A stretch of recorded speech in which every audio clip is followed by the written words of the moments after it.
Reading Prod. Radio J. Radio J. Le 10-11. Lise Goodman.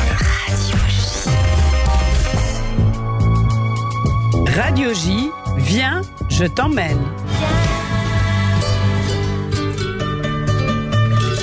Et c'est sur une musique typique de Bologne que ce matin nous vous emmenons justement vers cette destination, Bologne-Ferrare, en compagnie de Steve Krief et de Dominique Friedman. Bonjour à tous les deux. Bonjour Lise. Bonjour Lise. Et merci de nous faire voyager. Alors Steve, c'est J-Guide Europe, un site qui fait beaucoup parler de lui, avec des destinations, beaucoup de choses à voir. Et puis Dominique Friedman, ce sont les journées européennes de la culture juive qui auront lieu, qui redémarreront début septembre. Et donc, Dominique est responsable de toutes ces journées pour Paris, région parisienne. Et puis, Dominique Friedman, c'est également les voyages culturels et les voyages de la mémoire. J'espère que je n'ai rien oublié. C'est parfait. Voilà. Et tout de suite, je passe la parole à Steve Krief. Oui, parce que je voulais vraiment prévenir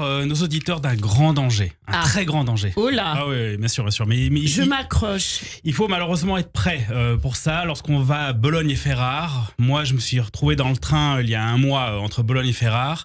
Je suis assis et qu'est-ce que je vois à l'écran?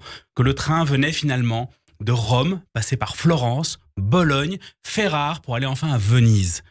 Donc j'ai beau être patriote, mais le danger de la tentation... d'accord, voilà, je suis rassuré. Un tel danger de se dire, mais je ne peux pas, où vais-je, où est-ce que je m'arrête? En plus, ces villes qui sont à une demi-heure, une heure les unes des autres. Voilà, on a beau être très patriote concernant la France, mais... comment dire, un tel chemin de train, c'est voilà, tant de destinations. Ça fait rêver quand même. Beaucoup de rêves et bien différents chacun. Voilà. Alors, Dominique, quelques mots sur Bologne. Bien sûr, Bologne est certainement moins connue en effet que Florence et Venise. Mais pourtant, on tombe vite sous le charme de la ville rouge, surnommée ainsi en raison de la couleur ocre de ses bâtiments. Un magnifique centre historique médiéval à parcourir à pied, une ambiance étudiante très animée, et une gastronomie à damer pour tous les goûts. Alors, nous allons commencer cette visite de Bologne, en fin de compte, par la synagogue. Oui, parce que c'est effectivement, comme l'a très bien dit Dominique, cette somptueuse ville aux bâtiments et tempérament rouge le jour et aux subtils éclairages jaunes le soir vous amène à découvrir beaucoup de choses, notamment cette merveilleuse synagogue qui se trouve à l'ouest de l'entrée de la vieille ville et qui est très accueillante, très charmante. J'ai eu le plaisir d'y aller un vendredi soir. Ah oui. Oui, c'était vraiment très... Il y a Minyan, il y a une grande communauté. Il y a Minyan, mais légèrement. C'est une petite communauté de 300 personnes. Ah oui, en mais effet. Très enthousiaste, très accueillante. Vous pouvez aller d'ailleurs sur leur site, parce que naturellement, pour des raisons de sécurité, il faut réserver à l'avance. Bien sûr. Mais ça vaut vraiment la peine. Et en plus, elle est magnifique parce que c'est un bâtiment construit après l'émancipation des Juifs italiens, donc en 1860. Une quinzaine d'années après, et qui est malheureusement moins utilisé, la grande salle. Donc ils ont construit en 2017 une petite salle en dessous, et ils ont découvert des mosaïques romaines et plein de vestiges magnifiques. Alors en dessous, pour à la fois pas les abîmer et pouvoir les partager avec le public, ils ont mis un grillage en guise de sol. C'est vraiment très beau et je recommande absolument la visite, à la fois pour la beauté du lieu et l'accueil chaleureux. Waouh, super. Dominique. Alors maintenant, on va se promener dans Bologne. On va commencer d'abord par la magnifique Piazza Maggiore, qui est la place principale de la ville. Elle est le point de départ idéal pour visiter Bologne. On la considère comme l'une des plus belles places d'Italie. Les monuments et les palais qui bordent la place rivalisent d'élégance. Au milieu de la place, vous découvrirez la façade Renaissance du Palais del Podesta, qui date du XIIIe siècle. En se positionnant dans un coin des arcades et en invitant une autre personne à se mettre dans un autre coin, on peut s'entendre même chuchoter. On appelle le lieu la Galerie des Murmures. Faites le test, mais ça marche pas à tous les coups. Sur le côté ouest de la... Il y a une basilique comme ça à Londres, où d'un bout à l'autre, on peut s'entendre Exactement, chuchoter. c'est vrai. Mais... Sur le côté ouest de la place, admirez le palais d'Arcusio, qui date du XIVe siècle. Le palais abrite aujourd'hui l'hôtel de ville. Entrez sous les arcades du palais pour découvrir une petite place à l'intérieur de l'écart de la foule. Juste derrière le palais se trouve une statue en bronze du XVIe siècle qui domine la fontaine de Neptune. La fontaine est d'ailleurs le lieu de rendez-vous des Bolognais. En face, la place est dominée par la basilique San Petronio, un bijou d'architecture gothique à ne pas manquer. Et puis la basilique n'a jamais été terminée. Et maintenant, je vous emmène visiter le palais dell'Archiginnasio, l'université la plus ancienne de la ville. Ce bâtiment Renaissance abrite un amphithéâtre anatomique étonnant, construit en bois de cèdre et de sapin du XVIIe siècle. On y enseignait l'anatomie aux étudiants de la faculté de médecine en pratiquant des autopsies. Jetez un coup d'œil ensuite à la sublime bibliothèque.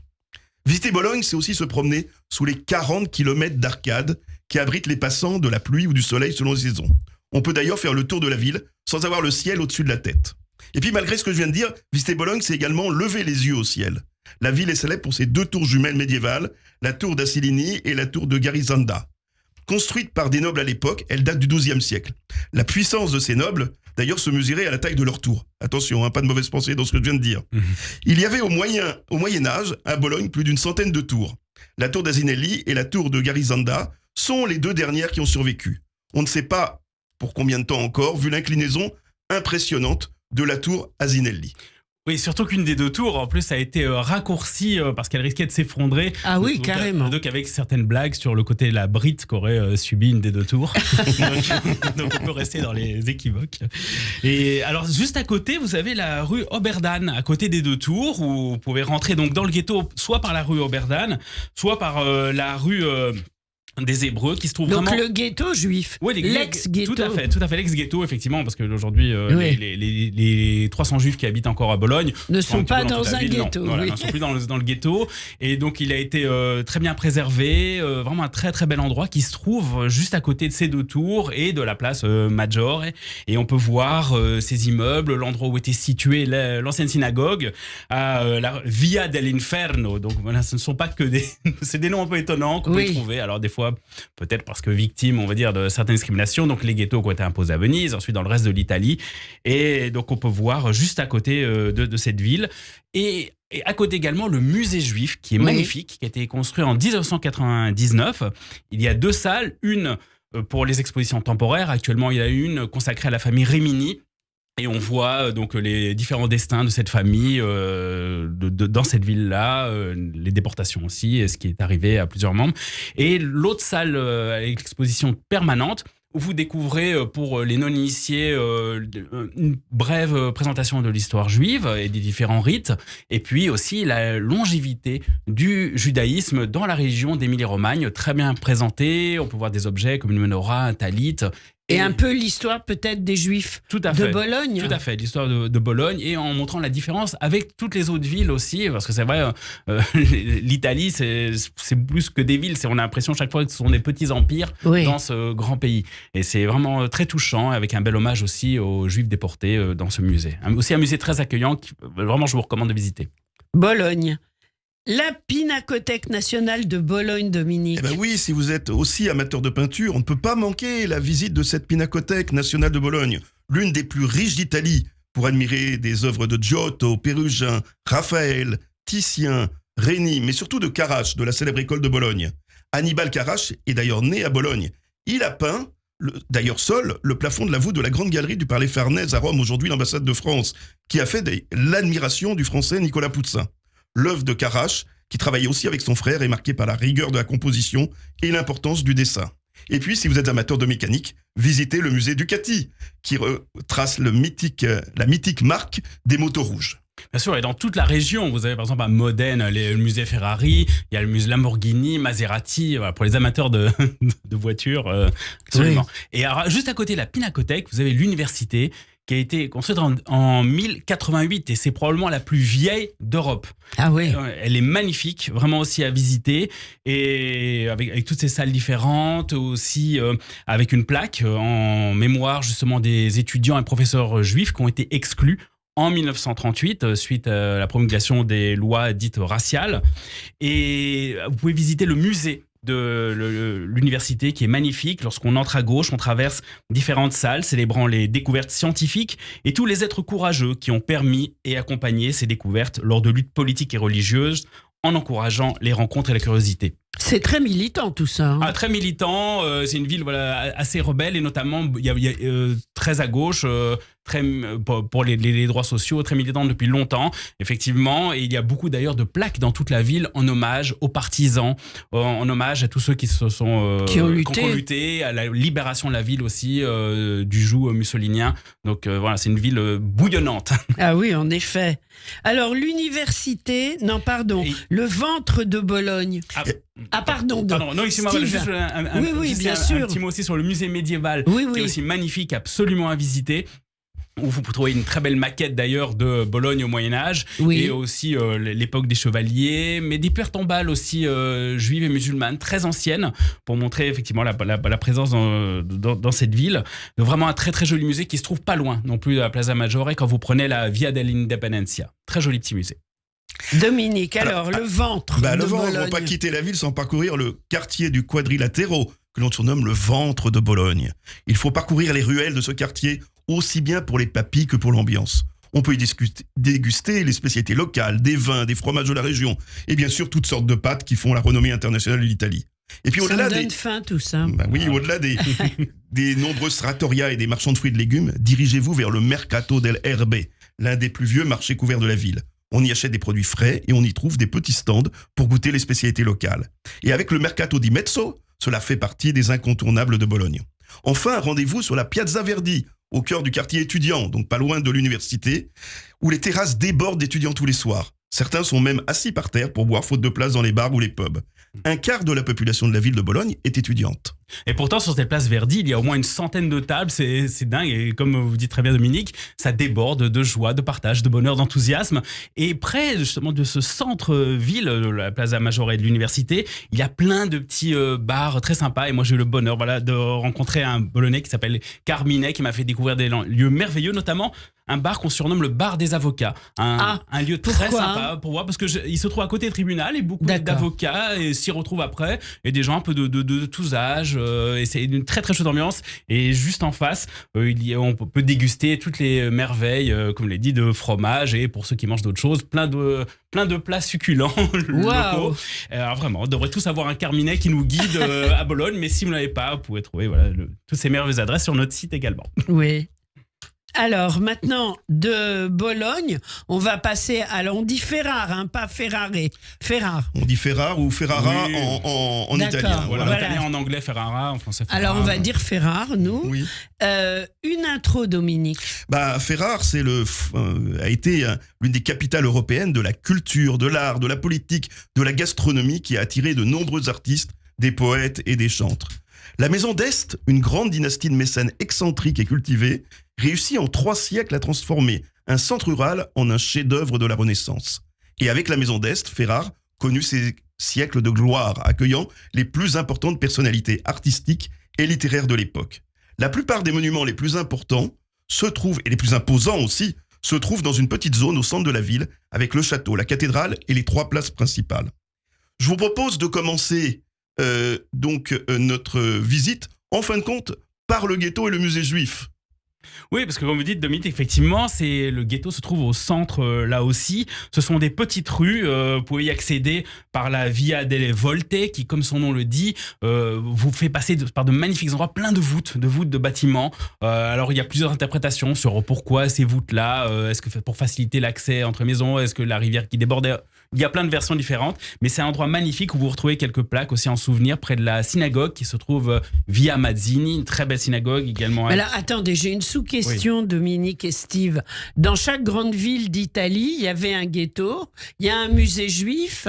Ça a l'air d'être très présent, Bien sûr, très présent. Et moi qui ne connais pas, c'est une question un peu naïve. Non, très bonne question, mais c'est vrai que depuis qu'ils ont été imposés à Venise, dans quasiment toutes les villes. Alors pas toutes, mais parce presque. qu'il y a eu Pise et Livourne qui étaient protégés justement par le duc qui s'y trouvait contre l'église et cette imposition de l'Inquisition.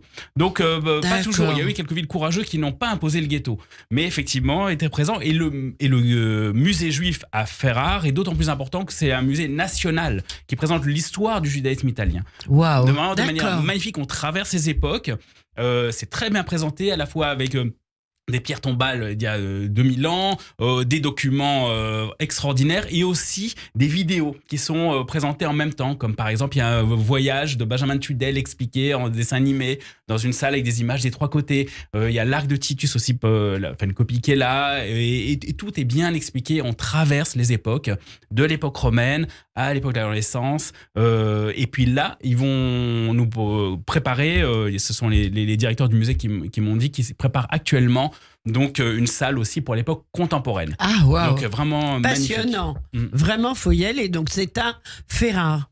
Tout à fait. Alors, revenons sur une visite traditionnelle de la ville. Je vous propose de commencer notre visite avec le château d'Este, qui est le symbole de la puissance et de l'équilibre de cette importante seigneurie européenne. Le château est sans doute le point le plus culminant d'une visite de la ville.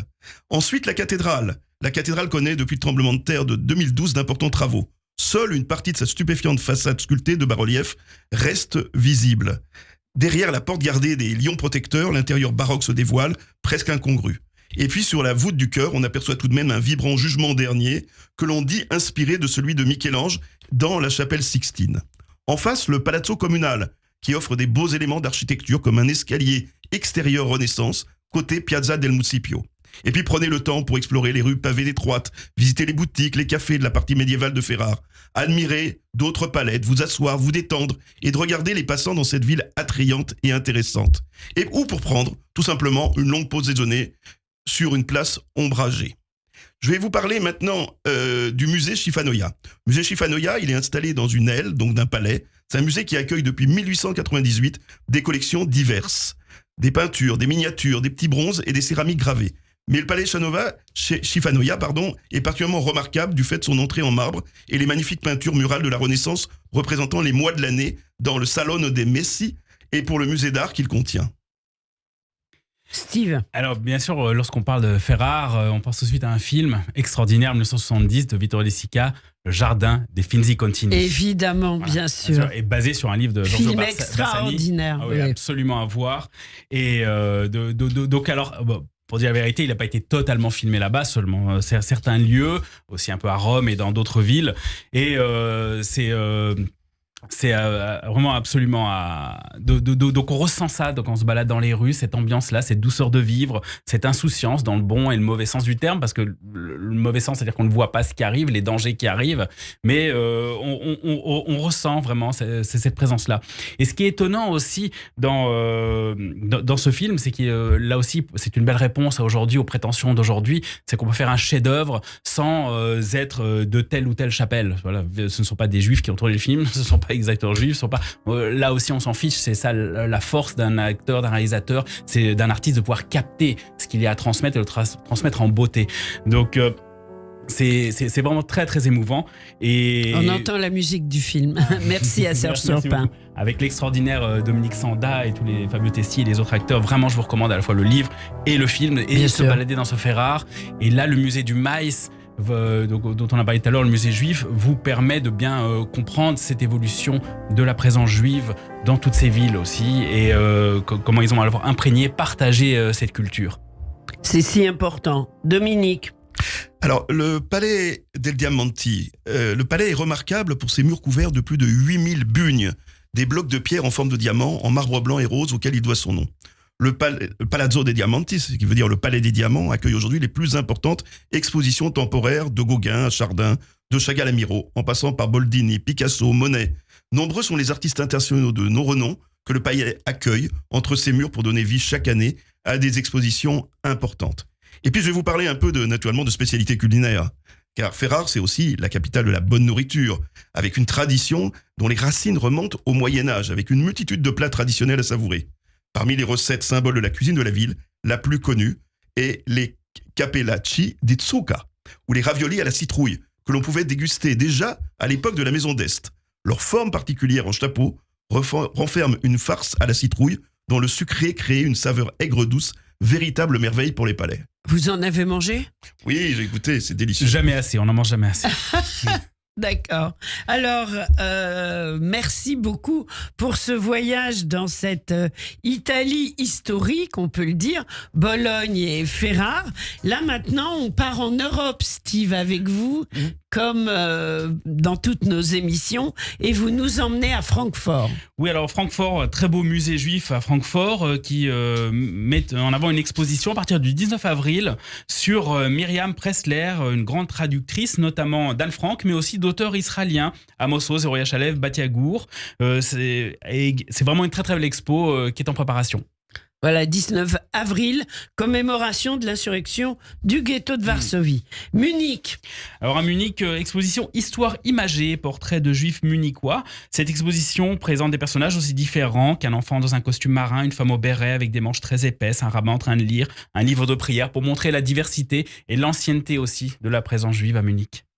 Londres. Alors, Day Fought Back, la résistance, un film justement qui montre comment les Juifs se sont battus dans la résistance, dans toute l'Europe, et déconstruit le mythe de la passivité des Juifs pendant la guerre face à la machine de destruction nazie. Et on va le voir en France, ce film ? J'espère. Oui. Mais vraiment, en attendant, vous pouvez le voir le 2 mai à Londres, notamment sur les plateformes disponibles là-bas, sur le cinéma juif, le festival qui est organisé. Bruxelles. Alors à Bruxelles, c'est la dernière exposition au musée juif de Bruxelles avant les grands travaux. Donc elle aura lieu jusqu'au 1er septembre. Après, ils nous ont confirmé qu'il y aura vraiment des travaux qui vont prendre pas mal de temps. Donc profitez-en d'une belle exposition sur les textiles et les rituels attachés aux textiles. Et on termine avec Amsterdam. Alors à Amsterdam, c'est des histoires personnelles sur le pillage et la restitution des biens culturels juifs. Donc voilà, toutes ces expos font partie des dizaines qu'on peut voir actuellement et elles sont toutes présentes sur notre site J-Guide Europe. Vous pouvez les retrouver facilement. Toute la qualité culturelle juive européenne. Super, merci beaucoup Steve. Est-ce que nous avons encore un dernier peu de mot temps à l'antenne? Non, on n'a plus de temps, bon, très Dominique, bien, désolé. Il y aura d'autres voyages. Il y aura d'autres voyages et vous serez évidemment les bienvenus quand vous le souhaitez dans le studio de Radio J. Merci d'avoir été avec nous et belle journée à vous. Merci, Lise. Au revoir.